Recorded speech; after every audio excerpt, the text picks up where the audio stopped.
Ancient Roman architecture adopted many aspects of classical Greek architecture for the purposes of the ancient Romans, but was different from Greek buildings, becoming a new architectural style. Let's learn a bit more about these contributions from their golden age. Let's look at the Parthenon versus the Pantheon. What Greek influences do you notice? The Pantheon and the Parthenon are both ancient temples. While the Pantheon was built in Rome to celebrate all the Roman gods, Pan means all, the Parthenon was built in ancient Greece for the goddess Athena. The Parthenon predates the Pantheon by about 6 centuries.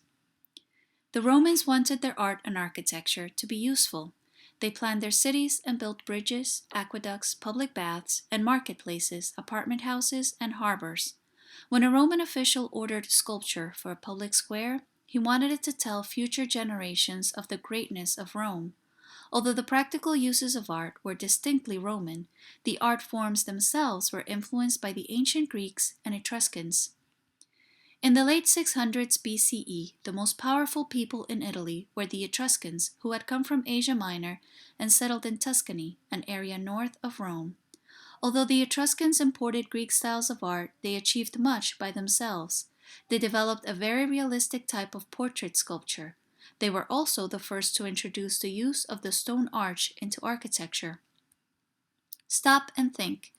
What were some of the reasons the Romans created art and architecture?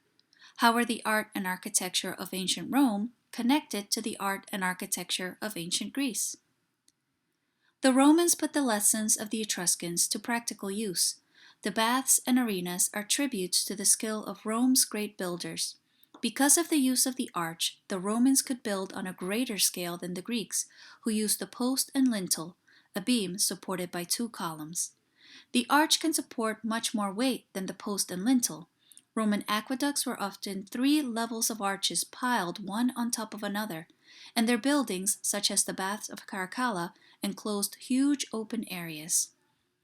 In the 1st century BCE, the Romans developed the use of concrete. It could be poured into any shape for arches, vaults, or domes. Concrete enabled architects to build structures of immense size. One such gigantic construction was the Temple of Fortune at Praeneste, built by the ruler Sulla about 80 BCE. The architect used concrete to support terraces and to build what was in effect a skyscraper.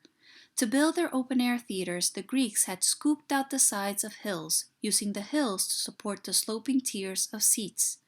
But the Roman engineers used concrete to support the 3 gigantic tiers of the Colosseum, their main stadium for public entertainment. The tiers held seats for more than 45,000 spectators. Stop and think. Why is the arch an important aspect of ancient Roman architecture? How did concrete influence the way ancient Romans built their buildings and structures? Feel free to look back at the information we read together, as well as the images of Roman architecture, to answer these questions.